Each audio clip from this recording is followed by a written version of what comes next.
What's going on, everyone? This is Logan with West Desert Wheeler. Today's video is going to be a fun one, and I'm going to kind of walk you guys through the awesome opportunity I had out at our 2023 Camp and Crawl in Sand Hollow.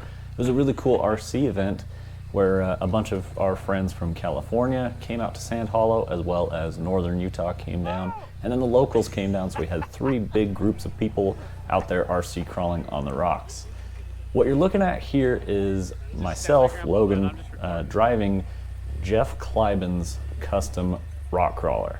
Now this is a car completely designed and built by Jeff. It's insanely capable, but I was out there letting him drive my RC cars because on their way back out from driving on the trails this day, they saw a bunch of RC nerds out there standing on the rocks, came over to say what's up.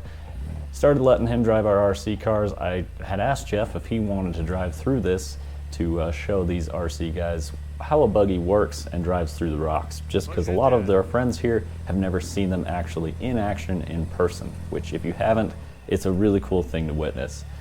Jeff didn't seem all that interested in doing it himself, so he challenged me to jump in the driver's seat and drive the car through the crack.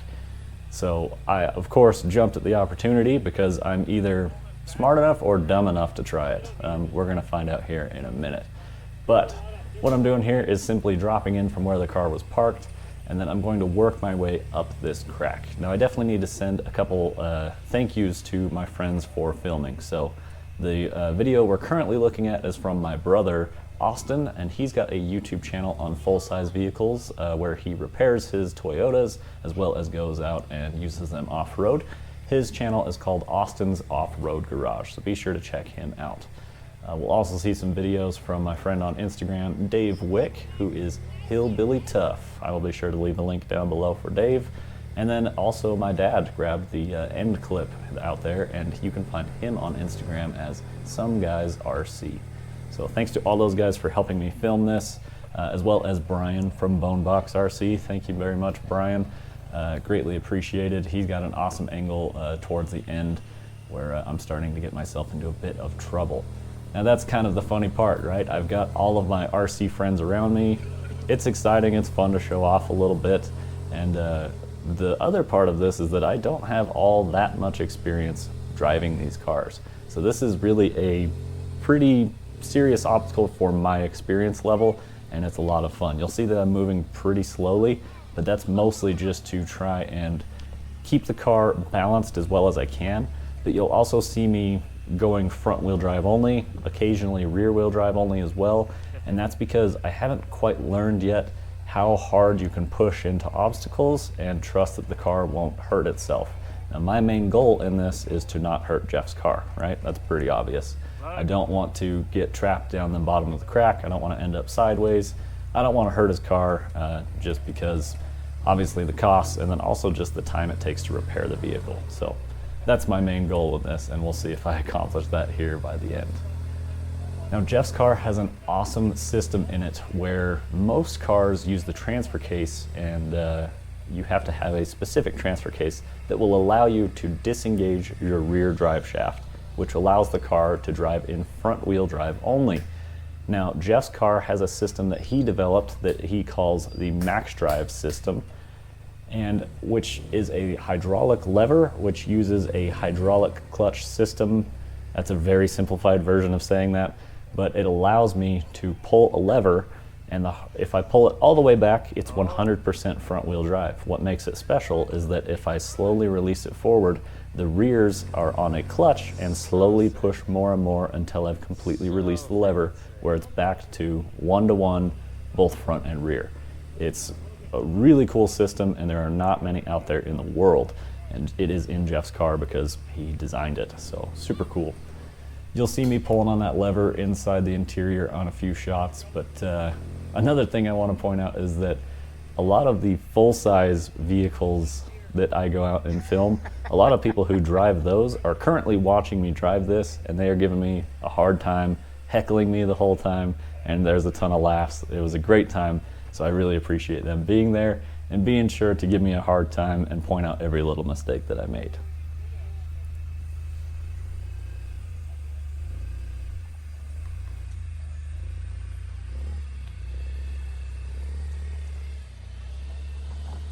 Sorry, dude.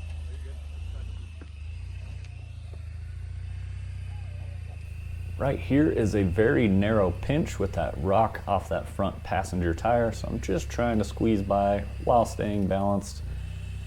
You can see how much focus there is, where I've really got to watch every tire on the car, because if you ignore one for too long, you can get yourself in trouble very quickly. So right here I'm pulling back on that lever. You're going to see me do front wheel drive only. Now this is what's cool about the Max Drive system, is that I'm in front wheel drive only, but the front tires themselves weren't pushing enough, so I slowly let out that lever, let the rears push the fronts into the rocks a little bit harder, and then the front will pop up. Now I've got to get the rears through that pinch while also keeping the fronts balanced as well. So I end up kind of in a crab while crawling through this crack, but super cool obstacle, and it felt really awesome inside the car.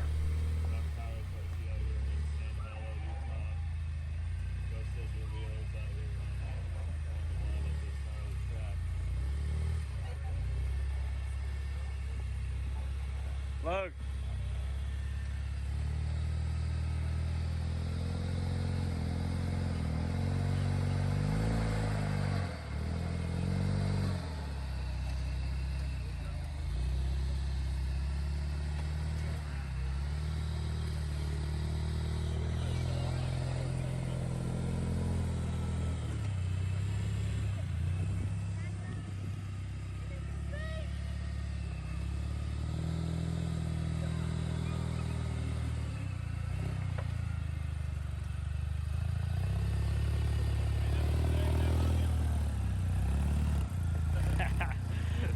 Sick.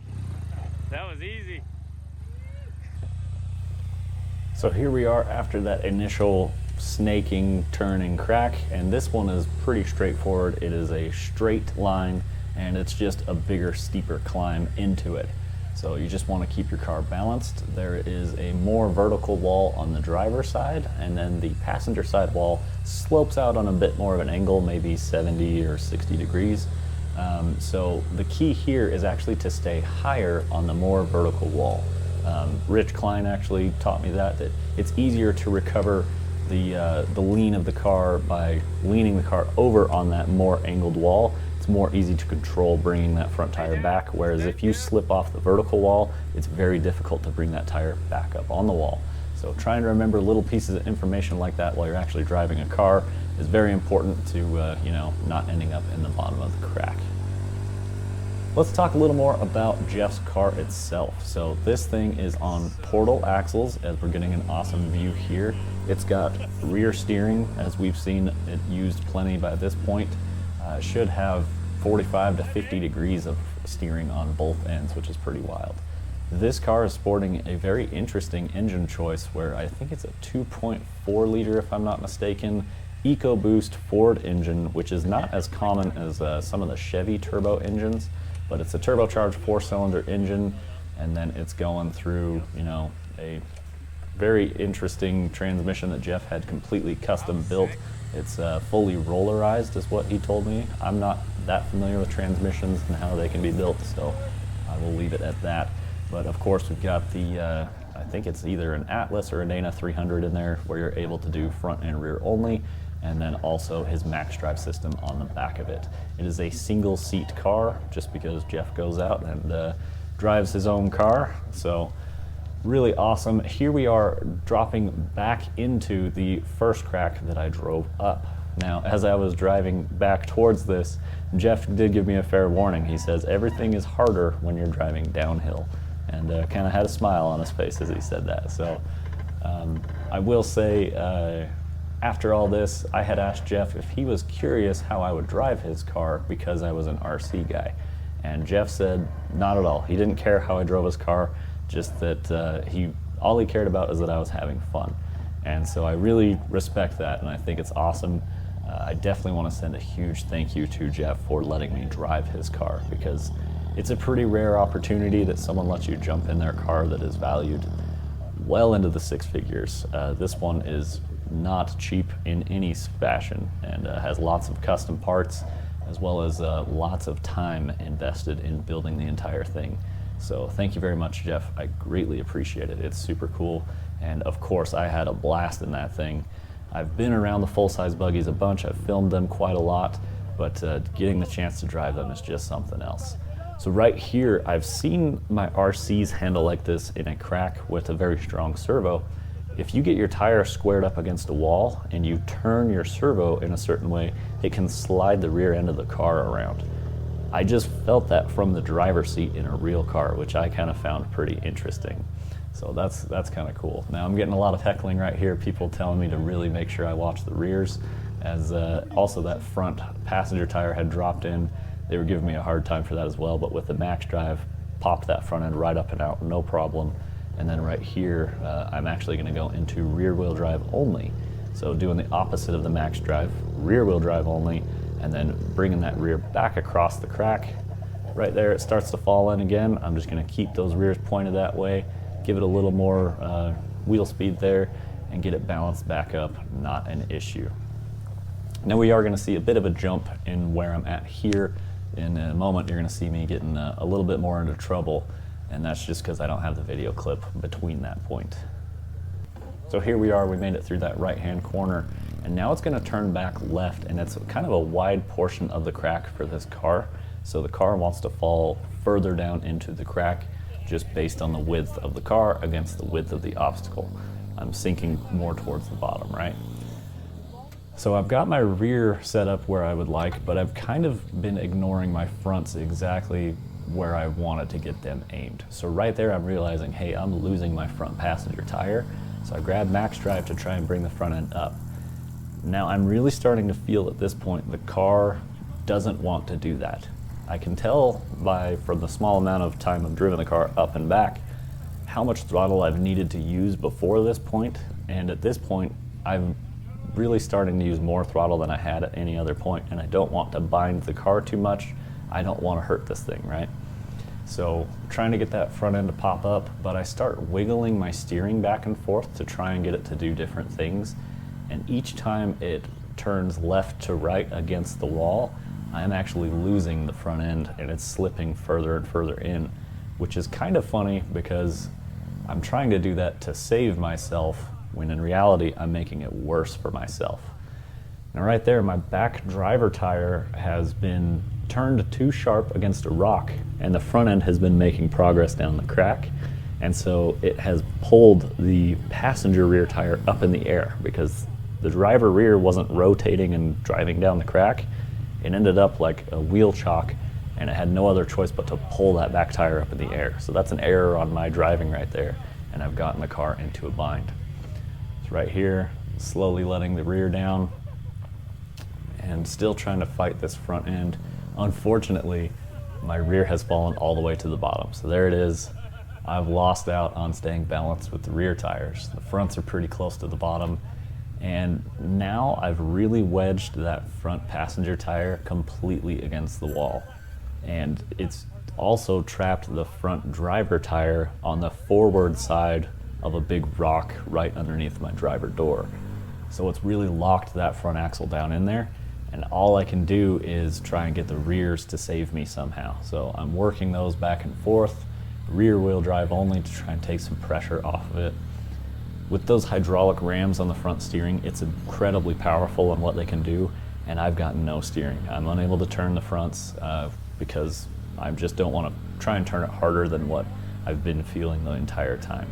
So I can really tell this car is very upset with what I've done to it, and it is very bound up at this point. The front driver tire, the sidewall is super wrapped around that rock in there, and unfortunately just unable to get this thing freed up on my own.